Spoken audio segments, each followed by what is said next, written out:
Just because you're good at something doesn't mean you should do it. It's taken me time in my mid-30s here to really like learn to listen to my own body and my own voice. It's impossible to listen to yourself and your body without slowing down.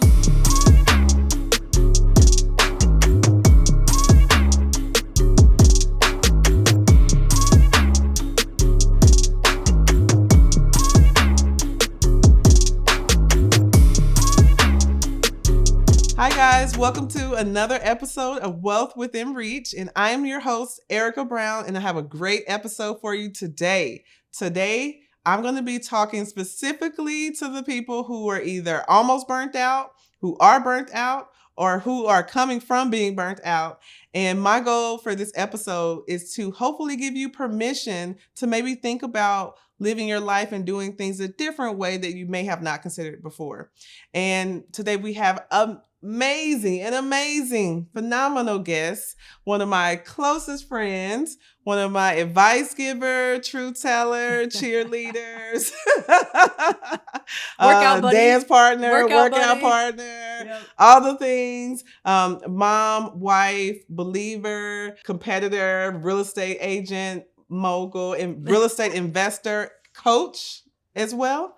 Adrienne Sherwood. Thank you for having me. Thank you so much for being here today, friend. Absolutely. I'm excited to be here. I love it. Okay, so we have to start with how we met, which I really don't fully remember. Do you remember? We were in the same space for a while without having, like, it was like, oh, you know Erica Brown?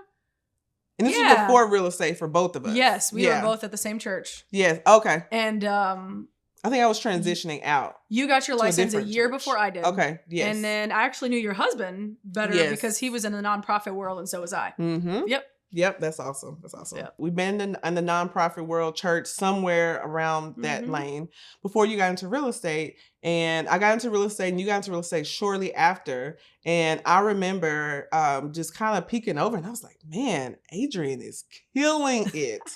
If people weren't working with me, they were working with Adrienne. Like, you had an amazing, like, wildly successful, really fast career in real estate. And at some point, though, it got to be too much.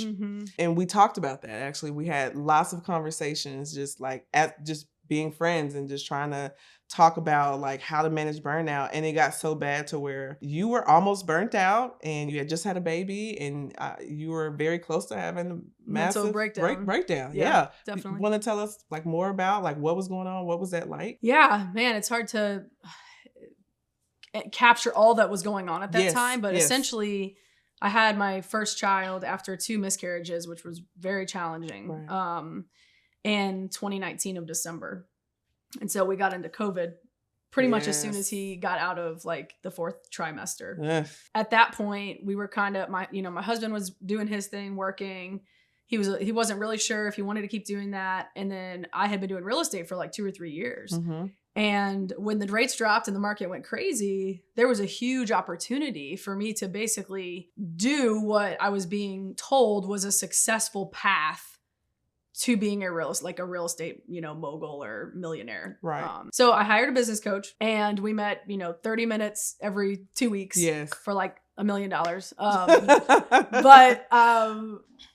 was like, this is my chance to just really try. Right. So I was like, I'm going to build a real estate team. That's the way to get my time back. Yes. That was the dream that I was like, that was what I bought. I'm going to get my time back. I'm going to hire out a team. I'm not going to have my clients dictate my schedule anymore. Yeah. And I just ended up in a very successful financially, but I was so depleted. And my son favored me a lot and my husband was home with him. And so, I would be working in my office and my son would just be banging on the door to get in because he wanted me instead of dad. Right. And so like a week before my daughter was born, my husband basically told me like, I don't want to do the stay-at-home dad thing anymore. And I was so burnt out with work. And so we both were just kind of at this crossroads. Yeah. And then I had postpartum anxiety and pretty much it was a very challenging, difficult time. Wow. So it's so crazy how sometimes, you could be at the height in one area, and it could be like a super hard place in another area of your life. I've experienced that multiple times. And so you're making all this money, the most money you've ever made before, because before you were in the nonprofit world, you weren't making no money. I made $40,000 a year, and I made that thing look like 60, but it was 40. But right. But yes. So now you're making like a lot more. Yes. And but you just don't have anything else to give. Mm-mm. So then, like, what did you do? You built this team. You actually have employees, full-time employees that you're employing. What did you do, and how did you make that decision? So I had saved up enough and, was ready to be on maternity leave for like 3 months. Mm-hmm. And I had my payroll lined up, and I had all my, people kind of with their marching orders, what they should do while I'm out. Yeah. I ended up actually getting on medication as well for anxiety. Yeah. And I was just very out of touch with myself. And I think most moms feel like that after you have a baby. For sure. But I just remember being like, okay, I cannot keep doing real estate anymore. So I'm going to thinking about just getting out together. I forgot about that. I'm what were you going to do? I didn't know. I was going to sell my business. I was going to try to sell my book of business and basically get some percentage of the sales. Yes. But then I realized quickly that was going to be good for maybe a year or two. And then people would stop calling me because I'm not working with them. Yes. So I didn't know, but all I knew is that, my husband didn't have a skill set where he could just go get a job and support our family. Yeah. We felt really stuck. And it was psychologically very challenging because I went from feeling like untouchable, like I'm making so much money, I can't believe like all the success and all this confidence, to basically feeling like I can't find a way out of this where I can not do this job anymore and support my family. And that's hard. We talk about it all the time, being breadwinner women who, make more money than their husbands just because of the trade that we happen to pick. Right. And how, that's really hard. And it makes it even more harder. Y'all know I'm country. When you don't have anything else to give. Yeah. So to answer your question, speed up. So basically, I did not really have a plan except that I texted Erica Brown and was like, "Hey, thinking about joining Boast or something. Can we get together?" And you brought Justin in, and we met, and I was so out of my mind. I was so tired. I remember you being like, I made all this money, but what's the point? Right. And I was looking at her like, what you mean, what's the point? I was like, I'm sitting in front of two millionaires that are both believers that hold the same values that I do. Yeah. And I was just really struggling with understanding like, okay, I have been successful. What's the point? But fast forward. So I was like convinced at this time I wanted to like spend more time at home with my kids. And really, I also found out that like in my situation with my husband, even though he was literally putting like every meal in front of my face for me to eat because I was so busy and I had so much support from him. Yes. There were just things biologically that he could not help with. Yes.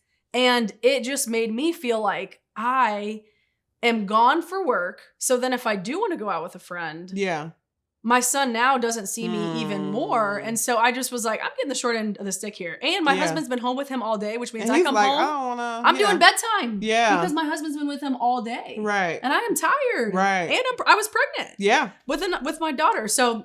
And you talk to people all day. I don't want to talk to you. Right.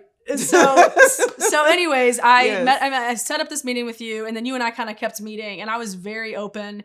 And we tried to like talk through some different scenarios. And then the best one that seemed to fit was you were like, why don't you just join my team? And I was like, what?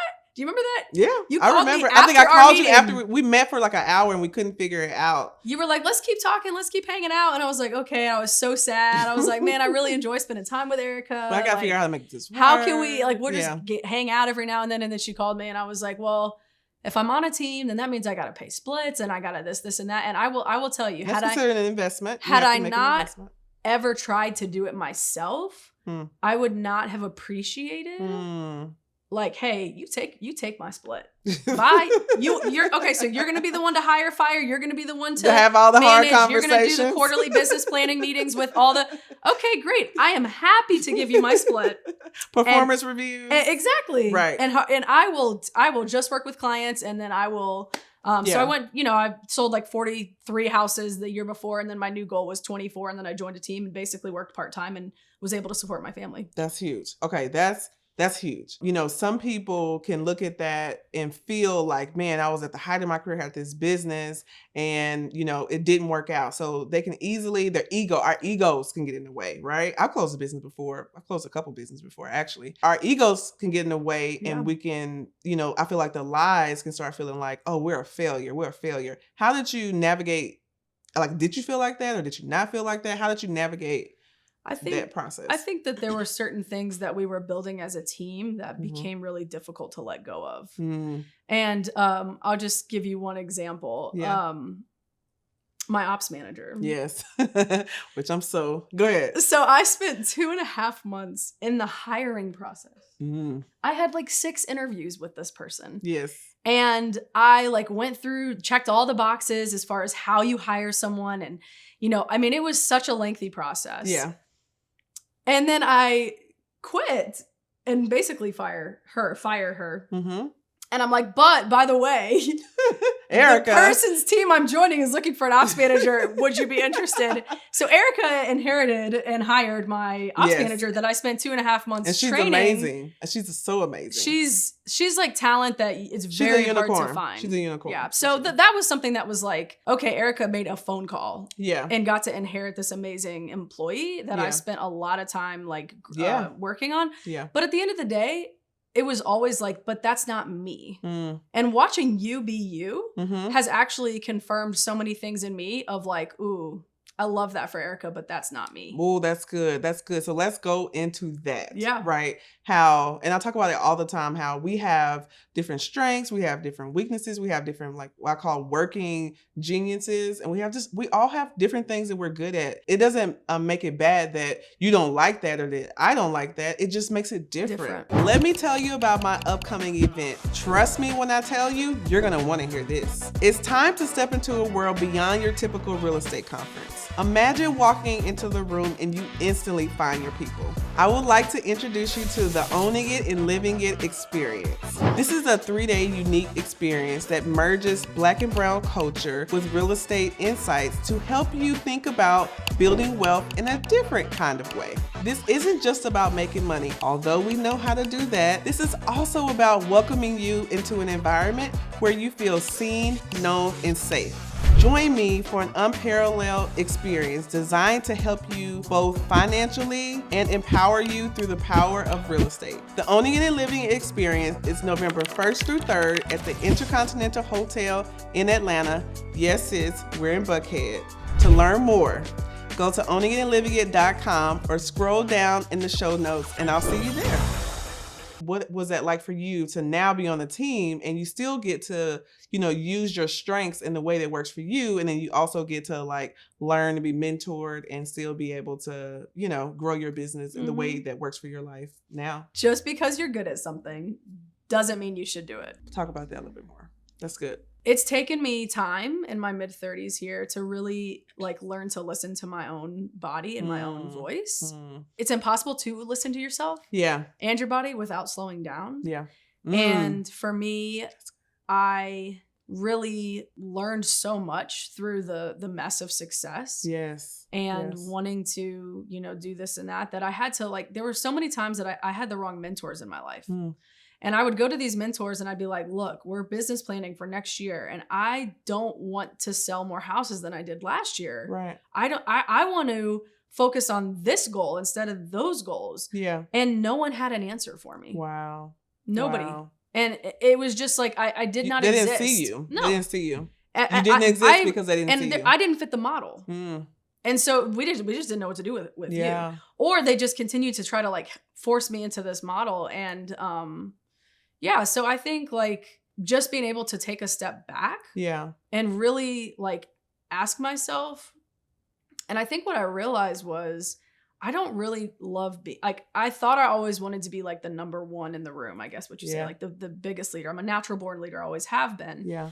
But I think what I've really realized is I love supporting a big leader more than I love being the big leader. Yeah. And so it just took a while to find you. Oh, I'm glad we found each find you. And so I think, it was scary. Like, I was like, I think I know of Erica, but I really didn't know you. Right. And so like to basically be yielding to a lot of your vision and a lot of what, you had in mind for your real estate team. Right. Was a big risk, but it's been awesome. And that might lead us into some investing questions because that's where we're going next.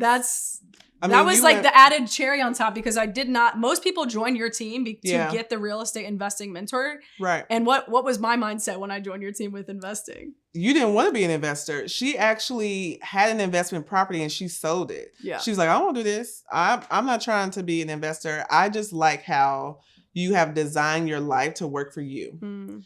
And I was like, okay, well, my goal with everyone on my team is how can I, as a leader, help you be the best Adrienne, the best person that you want to be. Mm. And that's my goal. I'm not trying to make you something that you don't want to be. And that's exactly what we do in the owning and living community too. Mm. Like I want you to figure out what you want to do and let me know so I can help you get there. Right. Yep. Like that is my sauce right there. Yep. You had passive income. You were like, no, thank you. I don't want to do this. I don't want to do it this way. Right. And then you got on the team and you're like, okay, well, maybe there are other ways that we could do it. Then you went from hustling to passive to begin collecting checks and creating passive income.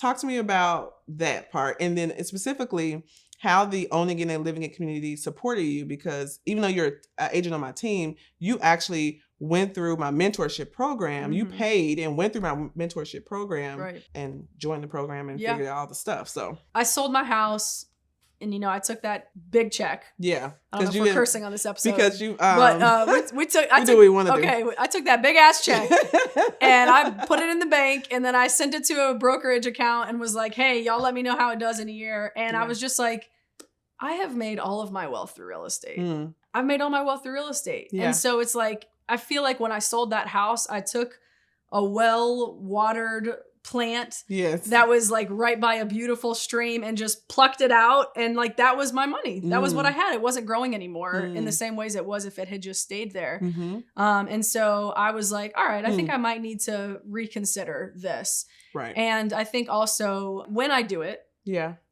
I'm going to do it a different way. Mm. And so again, it's that flexibility and that pivoting. And that permission that just because you did something one time and it didn't work out doesn't mean that you can't do it again and it can work differently for you. Absolutely. Yeah. And so that was when I was like, all right, this mentorship program. And I remember clicking the button, like signing up because I was like, you know me. I was like, if I sign up, I'm going to do it. Yes. So I remember like about to click the pay. And I was just like, okay, I guess this means I'm going to become an investor because I'm going to get my money. Because I'm going to do it. I'm going to do it. Yeah. So that's what happens when you pay. Yeah. You pay attention. Yep. So that's been like, that really had becoming an investor in the past 12 months on purpose. Cause I do think I was an investor before, but it was more by chance. Yeah.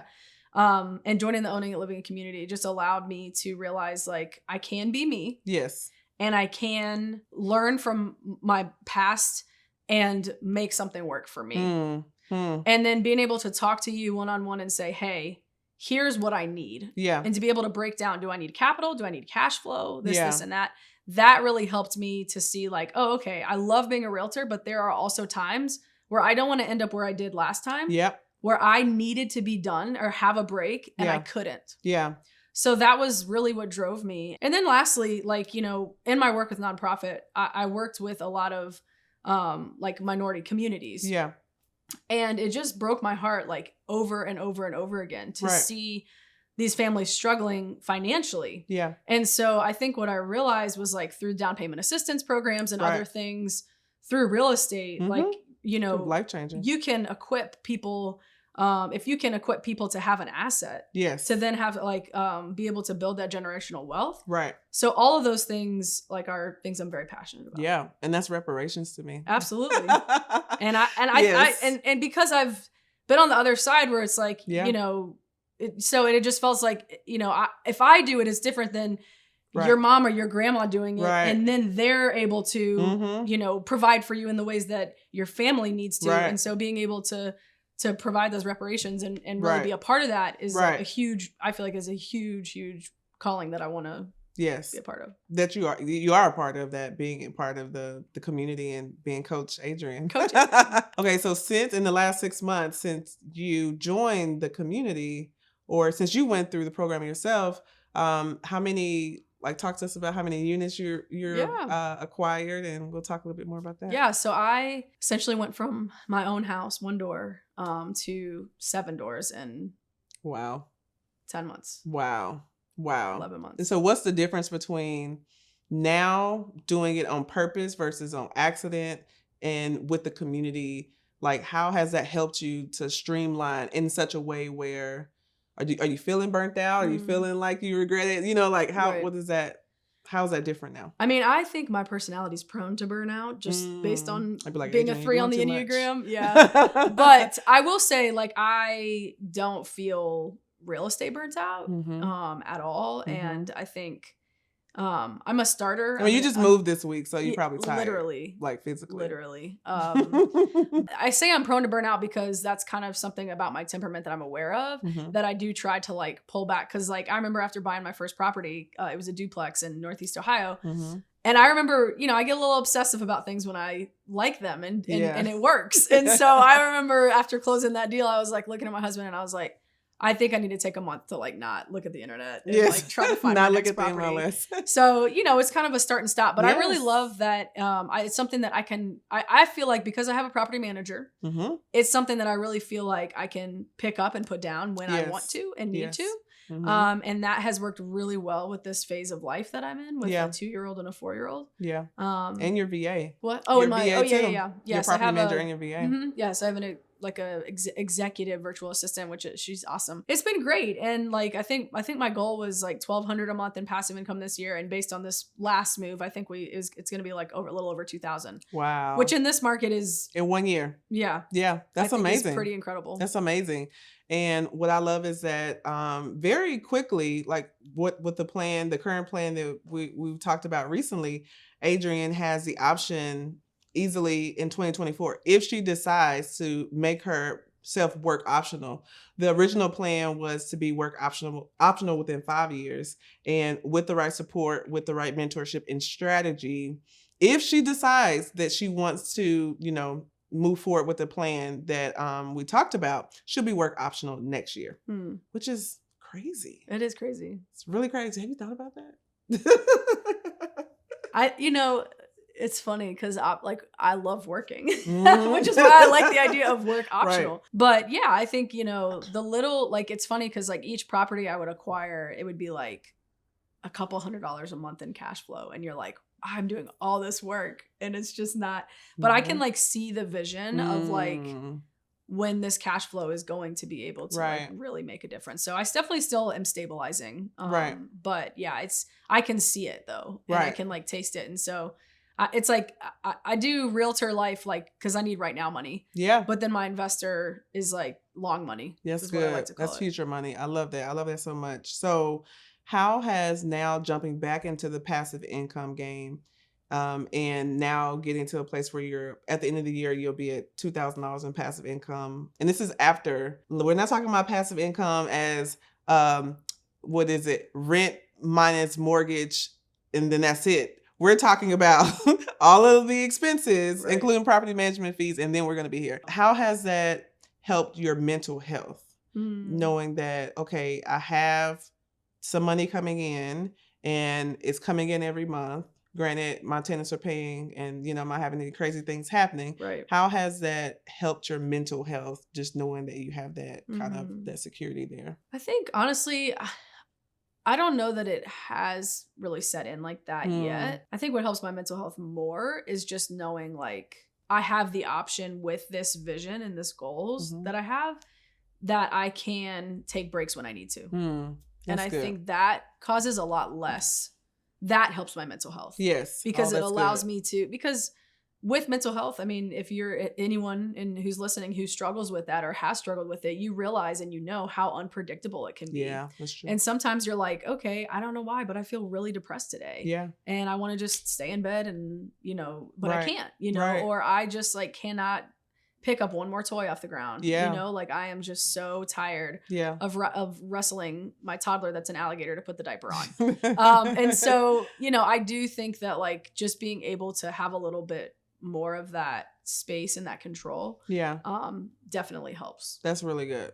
I love it. Love it. Okay. So final question. I want you to give some final advice to that woman who is they're in a really tough place. They have been doing a lot and putting themselves last. And they're at a place where they're supporting their family and they're almost at burnout or they're at burnout and they feel hopeless.